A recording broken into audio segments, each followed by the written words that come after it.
Saya mau FYI saja, ini kita tahu pasca Indonesia kalah lawan Arab Saudi, memang itu agak memberatkan peluang Indonesia untuk lolos ke Piala Dunia. Namun ini ternyata masih menyisakan 2 laga, walaupun ini akan sangat berat, karena kita tahu Indonesia akan menghadapi Irak di partai selanjutnya.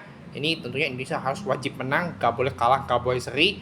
Sambil Indonesia harus berhitung dengan laga Arab Saudi dan Irak yang akan dimainkan tanggal 15 Oktober dini hari. Dan pasti 2 laga ini, Indonesia Irak dan Arab Saudi Irak, akan menentukan langkah Indonesia di putaran 4 ini, apakah lolos langsung ke Piala Dunia, lanjut ke ronde 5, atau tersingkir. Dan pasti 2 laga ini akan sangat mendebarkan, dan pasti fans Indonesia udah dak-dikduk ya, karena Indonesia kalah lawan Arab Saudi. Di kandang Arab Saudi itu ya Indonesia kalah 3-2, kalah tipis ya, memang tuh agak memberatkan peluang Indonesia. Dan pasti fans Indonesia cukup kecewa, walaupun sebenarnya Indonesia udah bermain cukup baik ya, karena ada salah pilih pemain si Patrick Kluivert ya, mungkin dia tahu bereksperimen, sehingga Indonesia harus ini agak menutup setengah peluang Indonesia, walaupun nggak sepenuhnya tertutup, tapi mau nggak mau Indonesia wajib mengalahkan Irak di partai berikutnya ya. Saya kira ini hitung-hitungan peluang Indonesia setelah kalah lawan Arab Saudi ke Piala Dunia.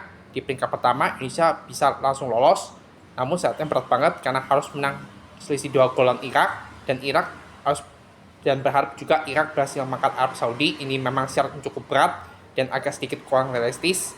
Lalu di peringkat 2 ini masuk ke round 5, ini mungkin cukup sedikit realistis, menang lawan Irak, dan Arab Saudi menang atau imbang lawan Irak. Terus seri lawan Irak sebenarnya jangan sih ya. Tapi sebisa mungkin menang, nggak boleh kalah, nggak boleh seri. Ya, lalu peringkat 3 ini nggak diharapkan tuh gagal total. Ini kira-kira kalkulasi peluang Indonesia di ronde keempat ini, entah lolos ke Piala Dunia, round 5, atau tersingkir.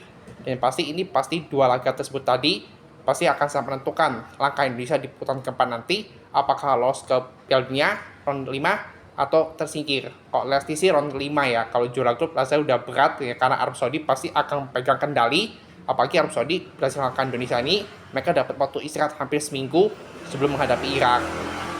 Ya, menurut kalian Indonesia apakah akan optimis Indonesia lanjut ke putaran berikutnya atau terhenti? Terus komentar ya.